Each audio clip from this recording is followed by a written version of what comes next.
Hey, Nikki. Hey, Selena. And hello, everyone. And welcome to Sweet Tea and TV, where Selena just realized, I just talked about myself in the third person, that I didn't say hello, everyone, in our last episode. Oh, no. That's rude. That is so rude. I didn't mean to. Hey, y'all. Hey, y'all everybody. twice since Selena dropped the ball. I know. I got one word on my mind right now. Food. Yeah, actually, sort of. I was going to say picnic. Oh. Yeah. But it is food. It is what I'm thinking about. I mean, a picnic by itself isn't food. But anyways, that is, for those of you who aren't here in person, that is our theme that I've set up for us downstairs today as a picnic theme. And She insists on a theme. I like a theme. And, well, because picnic day is, what's today? The 22nd? April 23rd. It's tomorrow. Tomorrow. Well, that's a good tip. I didn't know that. Yeah. Maybe I need to do a picnic tomorrow. Yeah. Well, and they're fun, right? And I love a picnic. We're in the place where picnics make a lot of sense because the weather. You know, we have just 9 months of picnic weather as long as you can handle the heat. Yeah. But right now we've sort of been in a pretty good weather time because there's been a lot of rain. Not good for picnics, but good for keeping the heat at bay. It's true. Which we need. But I was going to say, before we get into the episode, and because I'm hungry, and when I'm hungry, I want to talk about food. Like, do you have a favorite picnic item or something that you love about picnics? We'll see if I got any of the food right. That'll be one thing. Oh, interesting. When you say the word picnic, what I remember, like what it triggers in my brain is when I was a kid, we would go to like middle school, high school, we would go to Stone Mountain for the laser show, not infrequently. Like we would go at least once a summer, sometimes 2 or 3 times a summer. It was just a really fun way to spend the afternoon, and we would always do a picnic, and it was usually like KFC fried chicken. And all the stuff that comes with that, mashed potatoes, the biscuits and everything. And I am not a big fried chicken person, or haven't been historically. I go through waves. Did we talk about this recently where I go through waves for fried chicken? And so when you say picnic, the first thing I think of is I remember sitting there with my family on the blanket with fried chicken in front of us. And I think picnic fried chicken is very good fried chicken. Like it's been sitting for a little while, which sounds not healthy. It just sounds really bad for you, but it's cool. We didn't die. And so it's like a little bit cold, but not cold because it's Georgia in the summer. And it just tastes really good. And I love KFC biscuits. They're good. Well, and there is something maybe about being in the fresh air too that just makes the food a little better. It is a little annoying when the bugs come about. See, I love to eat outside. I love the bugs on my food. Oh, gross. I could eat every meal outside. I love it so much. Kyle hates to eat outside. He hates the bugs. He hates the heat. Like he just does not enjoy it. But like I've brought Landon along with me, and Landon and I will just sit outside in the summer and just eat watermelon on the front porch. Like we've got nothing else in life to do. So southern sounding of you. It's just so lovely. We just really love to do that. So I love to eat outside, and I think you're right. I think there's something that makes the food taste better. Yeah, it's hard to kind of separate because as I was like trying to think like, well, what do I really want in a picnic situation? Like my mind tends to go towards like the barbecue kind of foods. For sure. Like I was thinking macaroni and cheese too. Yeah. I love mac and cheese outside. Well, you'd have to get out of my house if you did. And fresh fruits like watermelon. Yeah. Well, and you do. I'm like, you want it to be light. Like If mac and cheese. If we sit here and talk long enough, I'm sure I'll land on whatever's in your refrigerator. Any food is good by me. Well, so I was thinking it's like, for me, it's like all the salads, chicken salad, egg salad, potato salad, fruit salad. But like, I'll eat some brisket, deviled eggs. Really helps to make a lot of sense. Not super messy. Yeah. Even though like, but a bunch of the stuff I'm naming could also get really messy, but like anything that's like on a cracker or some cheeses. Oh, crackers and cheese is a really good picnic food. Pimento cheese. I'm hungry. It's funny that you say that. I was just thinking, I love a picnic. Again, like I just love to eat outside, and I'm remembering crackers and cheese. I totally forgot about that. I used to do that before Kyle and I had kids. On the 4th of July, we would try to go like see the fireworks somewhere, and I would bring picnic food. The 4th of July is a really big picnic day for me because we also used to go see fireworks when I was a kid, and we would take a picnic with us. What did It's we just eat? kind of like classic Americana too. Although shout out to Ashley and Peter who picnic literally once a week, I bet. Oh, good for them. They are huge picnickers. In Ireland. Well, and here too. When they were Okay, here, they even would here do the too. same. Mhm. Oh. There was I think there was like a little park down the street from them and they would go all the time, but it is very frequent for me to get a polo from her, like Marco Polo. And she is outside having a picnic with him and they're letting their dog run around and Sky. I feel weird just calling. I always a dog think I a can dog. trick Kyle into it. So I'll be like, oh, it's just such a beautiful day. We're at Swanee Town Center and I'm like, oh, they have those tables and look, they're covered.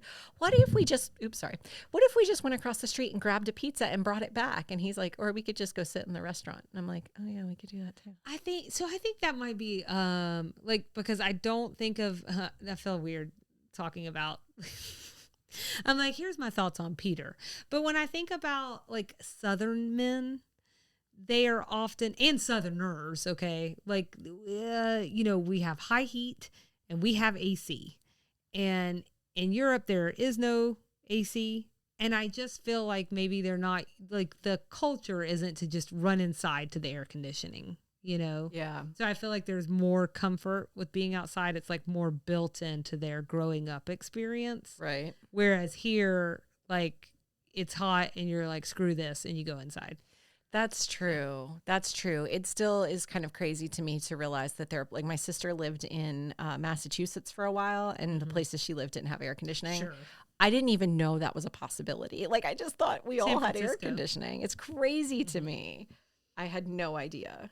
Yeah, it's unimaginable here. It is unimaginable. Like there would be deaths. Yeah, there have been when Sure. there's like a hurricane and the air conditioning, the electricity goes out, there people will die. Yeah.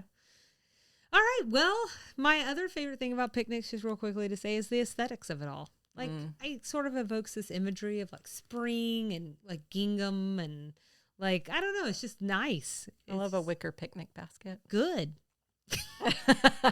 That's probably what's downstairs or something in that vein. I think you're right. I think it is. Wicker pieces. Oh, and I just also want to say a big, huge thanks to my aunt. I've wanted a picnic basket for a long time. That's actually new. That was a Christmas present. And so, you're breaking it in with me. I haven't used it yet. I didn't even think about that. Sorry. You know what's funny is like, as I was setting this up today, like so many times when you're coming over, I feel like I'm unintentionally romancing you. Like that time we did the Julia Roberts one. Yeah. And you had made like chocolate covered strawberries and stuff and champagne. I don't know what's happening. Yeah, I don't know. We're not getting dated by our husbands enough, I think, is the problem. Is that what's happening here? I don't even know it's that. Maybe. But like, I was just laughing. I was like lighting a candle before we were getting here this morning. I was like, what? There's like fresh cut flowers. Those are from Kate. Thank you, Casey. Those are from Casey. He brought those home last night, or 2 nights ago. But just putting all that together, and I was like, am I creating a date for us? Again? Oh, no. Speaking of dates, we have a date with the sugar bakers. Ah, there you go. I thought you were going to say. Who have a date with the salespeople. There you go. That's where I thought you were going. Who have a date with a new car. Van. I tried. I don't know. You want to talk about this episode? You tried. Okay. So this episode is Designing Women Season 4, Episode 17, called Oh, What a Feeling. So we've got a Hulu Selena description mashup this week. When the sugar boogers. When the sugar baker ladies are forced to purchase a new delivery van to deal with a difficult client, negotiating for a great deal turns into more than they bargained for. Air date January 29th, 1990.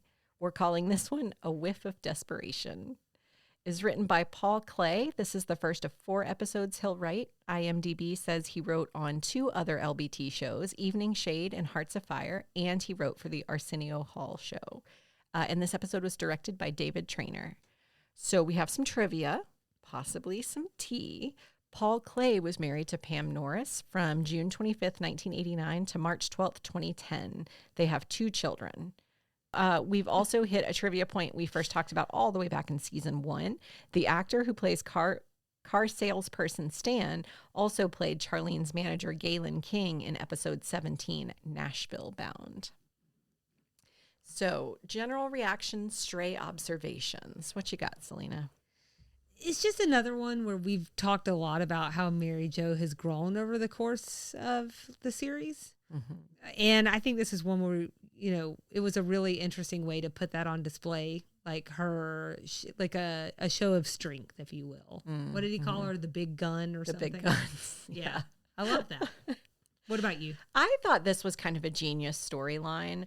I identified personally with both the car salesman plotline and also the Mexican bargaining experience. Okay. So I really appreciated that thing we've talked about before with comics, how they can tap into the mundane and make you realize the absurdity of it all. That's how I felt in this one. You're telling me you've bought a $600 orange? No, Okay. the opposite. So one, have had the experience of walking out of a car dealership and thinking they're going to follow after us, and they don't, where they're just sort of like, okay, you don't want to spend that much money, fine. Okay. I've also had the experience of swooping in and saving a deal. We had a car salesman literally tell Kyle, if she weren't here right now, I'd be selling this car to you for more money.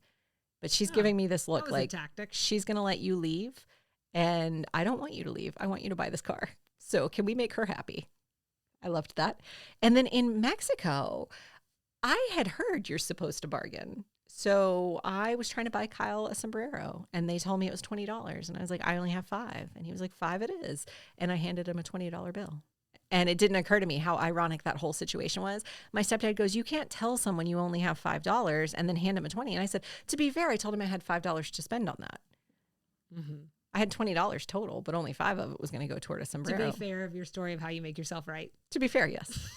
Correct. To be fair to myself. So I just appreciated my general reaction, and it's the only one I have to this entire episode, is that I tapped into that whole experience. All of it made sense to me. When you said the whole experience, I thought maybe you also felt like the salesperson. Like at some point you had sold a car and I just didn't know it. I used to be a car salesperson. Did you not know that about also me? happened. No, being a salesperson is not, that will not, ever.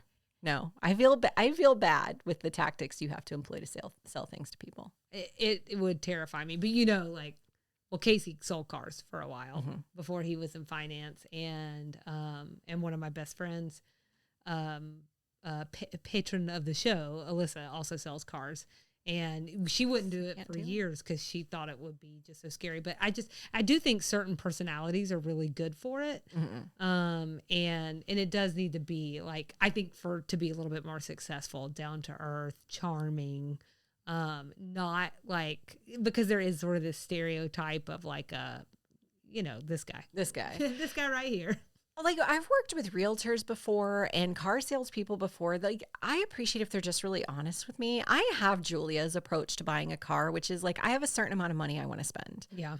I have a certain expectation of the car I can get for that money. And I am very reasonable. My husband is not a reasonable car buying person. He has expectations like out of control. I'm like, you cannot spend that amount of money and expect to get that level of car. Like, that's not even in the same universe. And he's like, no, I can. We're negotiating. And I'm like, you're not going to negotiate $15,000 off of it. I'm getting a $5 Porsche today. Exactly. It's just outrageous. So I'm on the opposite end of the spectrum where I'm willing to pay probably more than I need to pay just to not deal with the experience.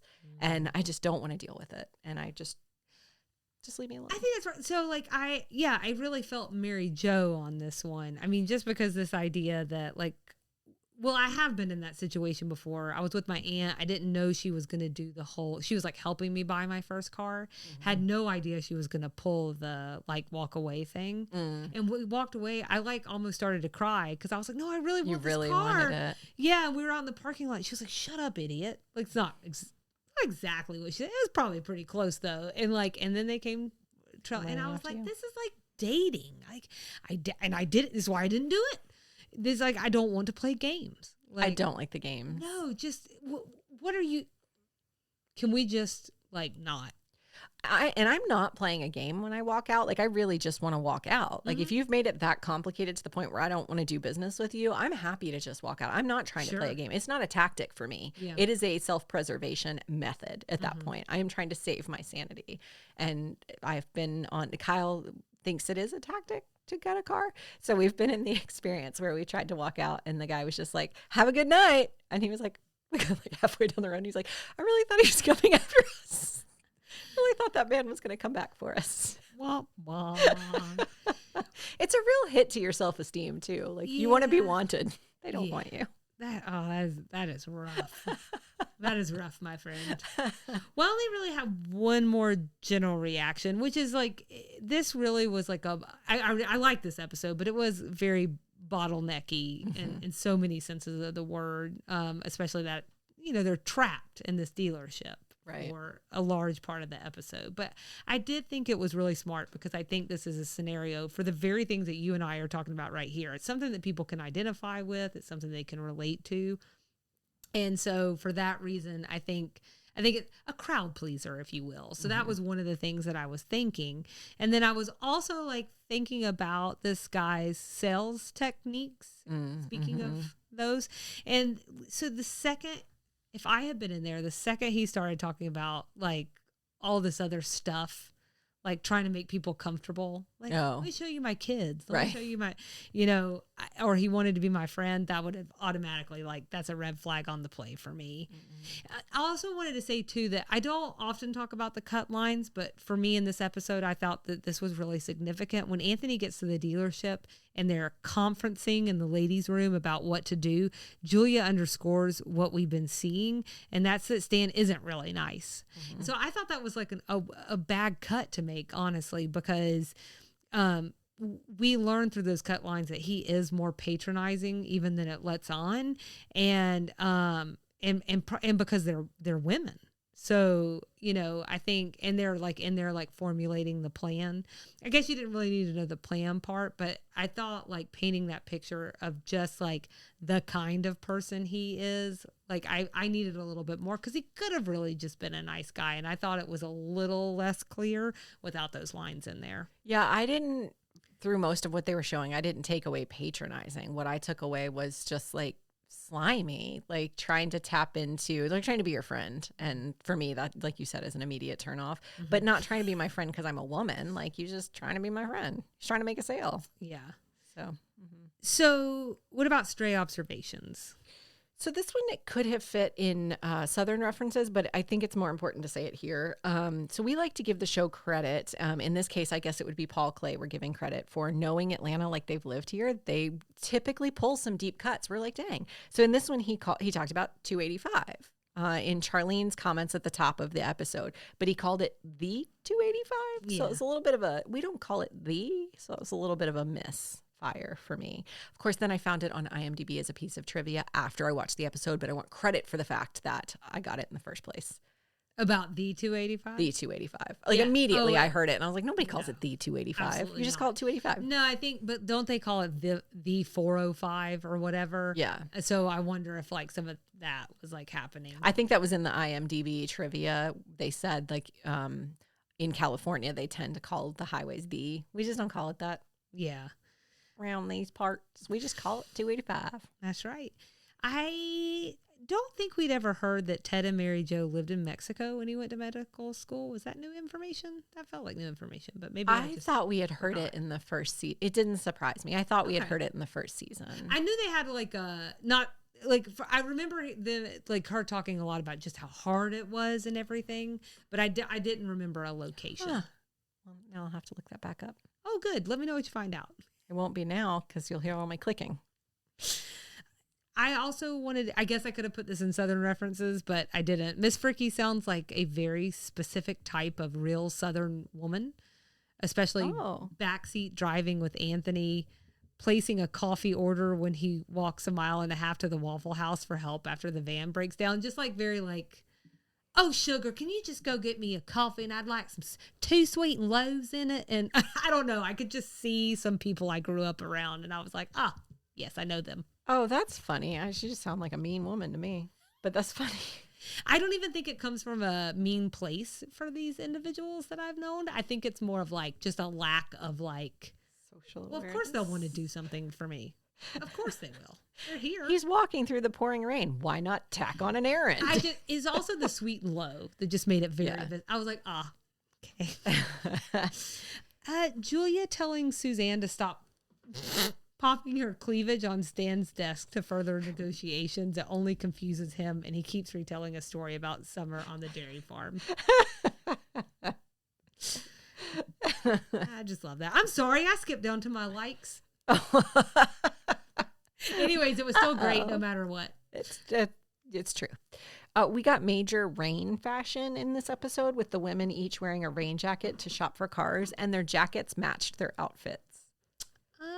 Oh. So like Charlene's was a very specific color palette, and so was Julia's. Mary Jo's was obnoxiously floral, which did not match her outfit, but played into the humor of Anthony having to wear it. So Sure. I gave it a pass. I see. Yes. There was another cut line in Mary Jo and the car dealers exchange. So just more that, like what you were talking about, her being a little more like to the point with him. Mm-hmm. Right after she told him, you're going to have to pluck that chicken yourself. This was also said. Dealer prep? No. Options? Corrosion package? Give me a break. And the guy says, I think I hear your cab honking out there. And she says, hey, when you get rid of all these extras, it's not a bad price. And the guy says, I haven't shown you pictures of my kids yet, have I? I've got 3 kids. Do you have kids? Yes, I do. A daughter 16 and a son who is 9. Not even he would fall for this gasoline charge. So I think I hated that we didn't get to see more of Mary Jo, like really going to town with this guy over these extra charges. And also as a person who hates an extra charge, I was like, get him, Mary Jo. Get him. Make it right. That was my last stray. Okay, I had 2 more now that I'm back in the right section. Only that one about the dairy farm was in my likes. But so Anthony's exasperation after being on the road stranded, and he's just like comes in and he's like, and then this. It's literally me at the end of every work week. And I like also that part where he's like, sure, absolutely, anytime, but like never again on God's green earth is my life motto. And then I do it again, so it doesn't really matter. There you go. And my very last one is warming up under the hand dryer hit me in a certain way. It's just like a favorite pastime for me. If I'm like really cold, I would go into like the restroom and stand under the hand dryer to get warm again. Oh, it's just me? Yeah. Oh, okay. At least in this room. Yeah, in this room. Never? Really? I try to spend as little time as possible in the bathroom at a restaurant. Well, it's not just a restaurant, just anywhere where there's a hand dryer and I'm cold. So let's get back to officially what we liked. Since I oopsie poopsie there. I just want to say I really enjoyed the writing in this one. So I just thought there was a lot of really good interactions. A lot of it felt nice and genuine. I don't know. It was just good. Mary Jo talking about salespeople, like just being down there like, I smell 4 women coming in. I can't wait to go to Hawaii. You know, like I don't know. It was just really nice and crisp. Suzanne's rant on how hard it is to be a salesperson. Oh, yeah, that was funny. You think I just stand out there and say, yeah, here's some lamps. And so, don't you just want to come on in? I don't remember exactly what she said, but the whole thing was good, including ending in sales. It's not pretty. I am, but it's not. Again, that dry pan Suzanne. We get that in this episode, and I really enjoyed it. And then this is my last one. Charlene losing it and telling the salesperson, like she just breaks down that they're desperate for a van. I just really understood that negotiating style so well. Yeah. The script writing was the biggest thing for me. I liked at the beginning of the episode, Julia said, thank you so much. You've been no help at all. I just love that. Like, I just feel like she didn't say it in a mean way. She just said it in a matter of fact way. And sometimes I feel like we just deserve to tell people who are helping us that, especially, they're just certain people, don't really want to help you. Yeah. And then they proceed to not be helpful. And you just deserve to tell them that. You don't deserve to be mean, but you deserve to tell them that. It's with a high amount of frequency. Yeah.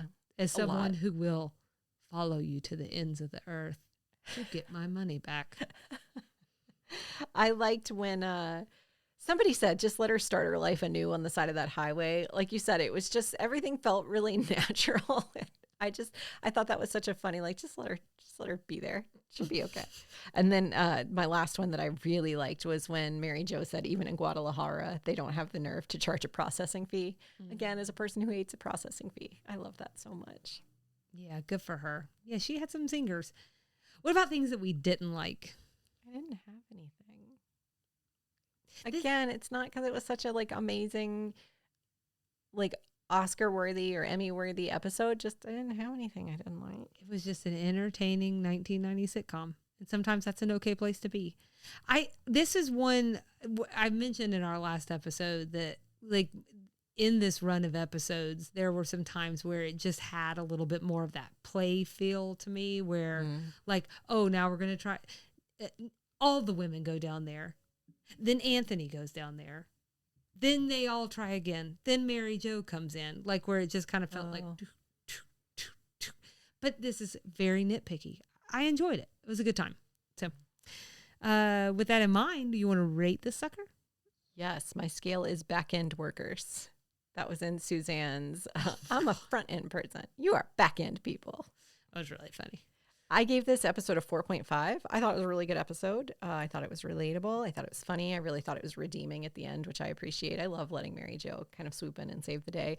So it's not quite a 5 because, again, it's not like Emmy worthy. But when it came time to rewatch this one, I actually was excited to rewatch it because I thought it's just funny. It's just silly funniness. I feel like I'm going to have to do a little on talking about it. This is one of those situations too where I've also realized how much more I enjoyed it. Just are you changing your score? I am. I'm bumping it up to a 4 out of 5. Oh, yeah. It was bumping it was it a up from what? 3.4. What did you bump it up from? 3.4. 3.4. Okay. And my rating scale is Summers on a Dairy Farm. That part just really made me laugh. And I just, again, I think I'm right there with you. I just really like seeing Mary Jo win. And while I really enjoyed it, again, it's really hard to come off of some of the higher points that we've had this season, where this just doesn't feel like just a run-of-the-mill, good, enjoyable episode. 90s things? The most on-the-nose reference was Mary Jo pointing out to the salesman that although he was trying to pitch that brand new 1989 van pretty hard, it was in fact 1990 at that point. That was the only thing I had.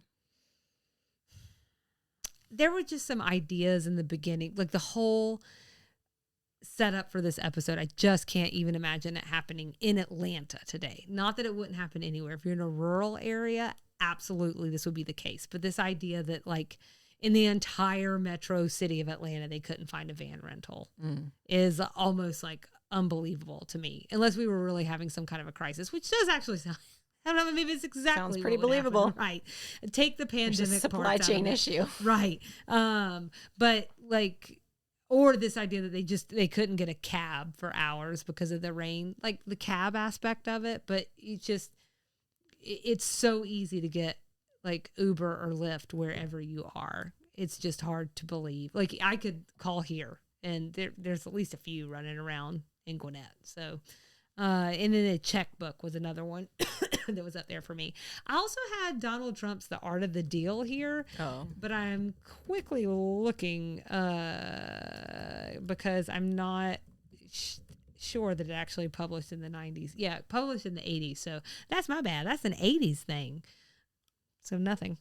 And then Southern things, what did you have? Well, we had a pretty significant Waffle House reference.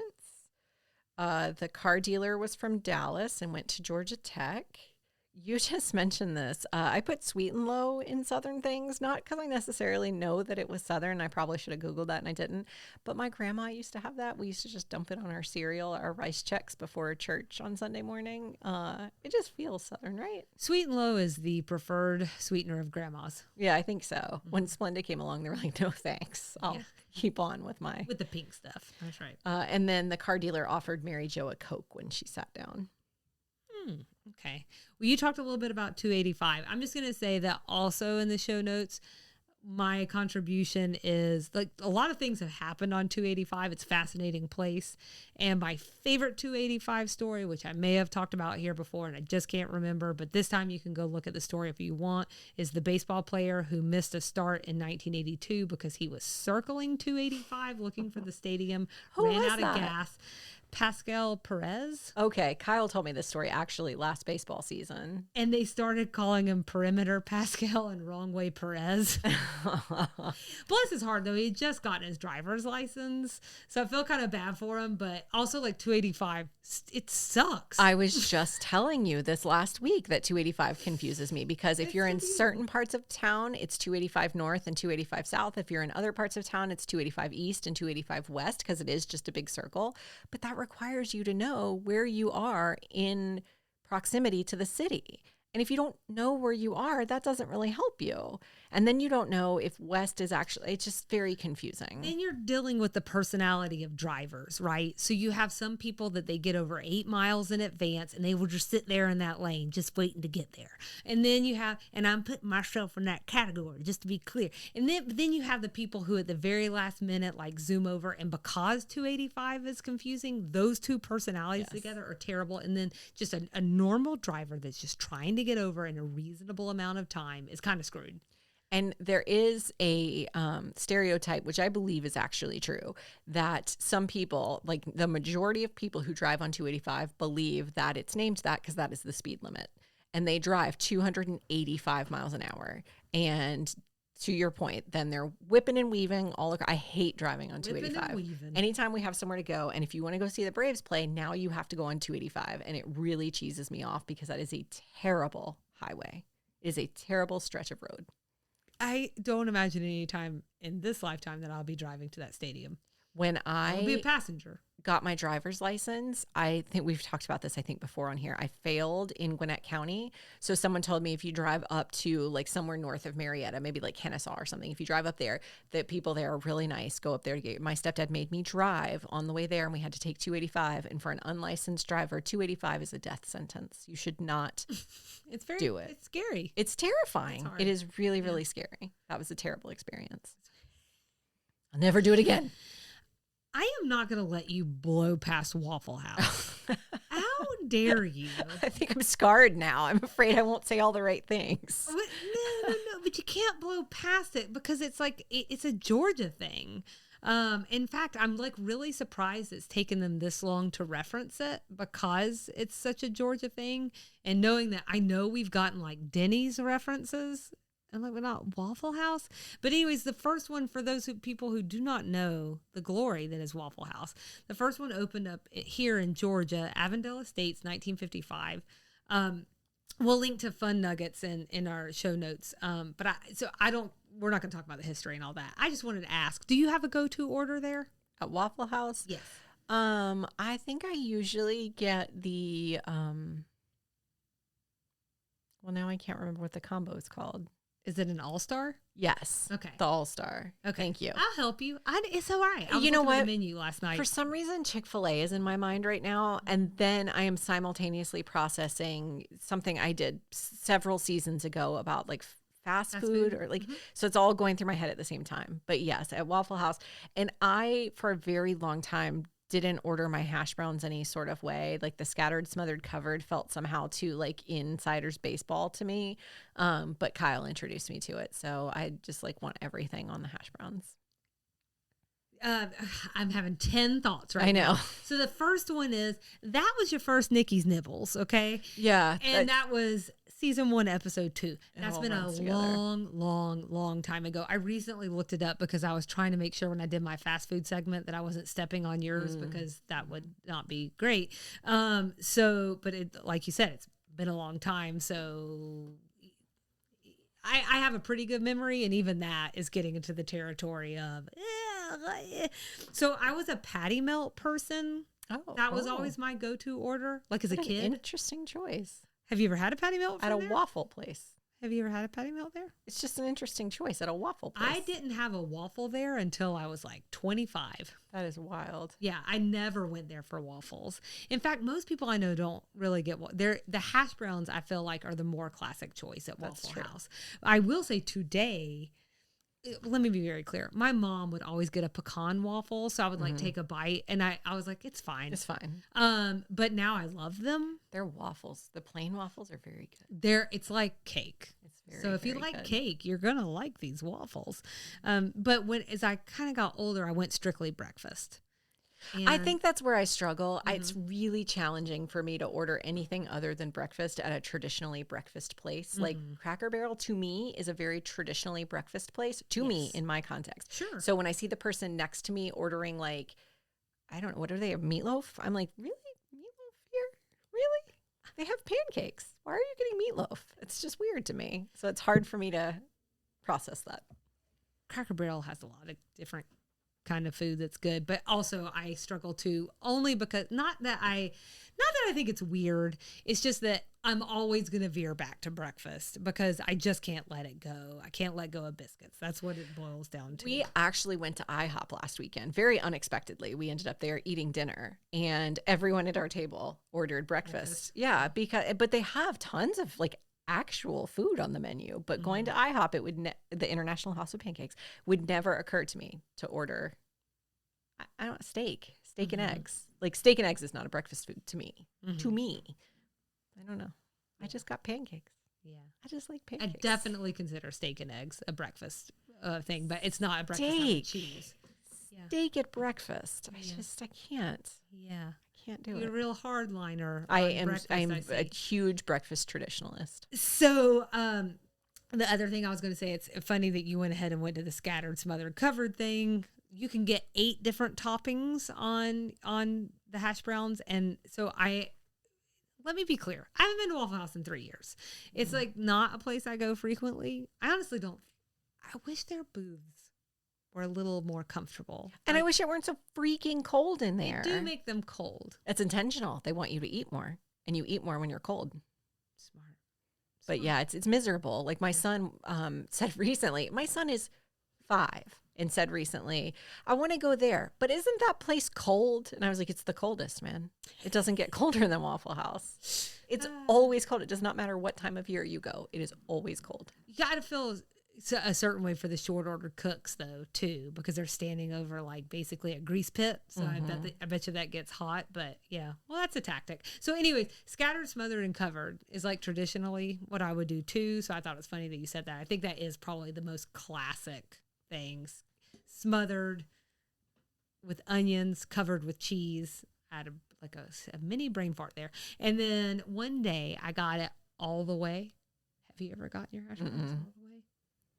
I don't know what the other toppings are that you can get. I was sick.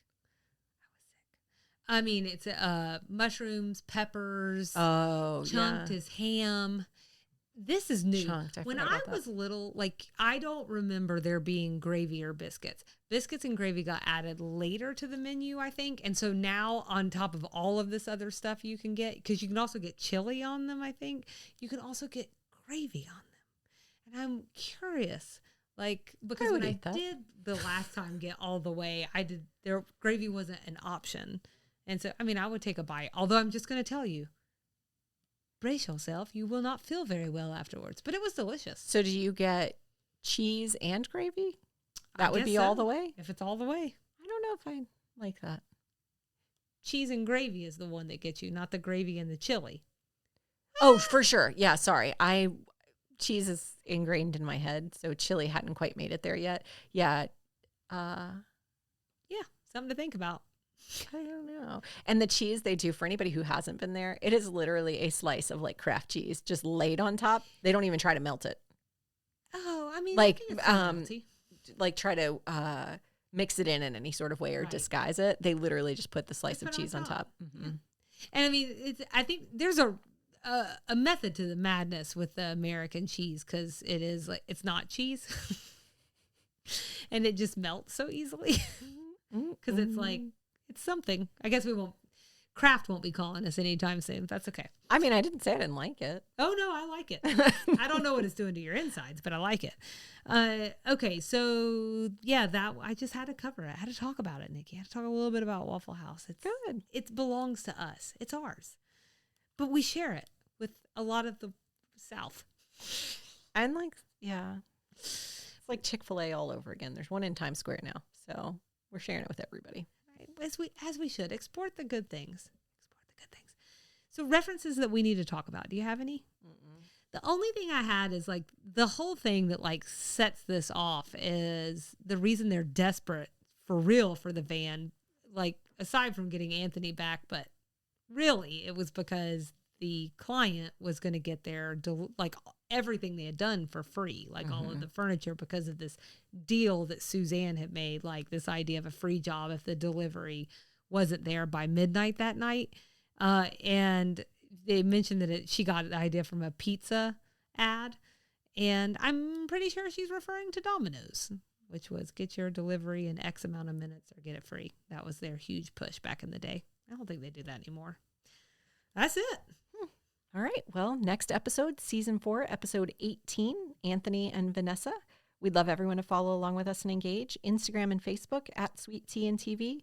Our TikTok is at Sweet Tea TV Pod, and our email address is sweetteatvpod@gmail.com.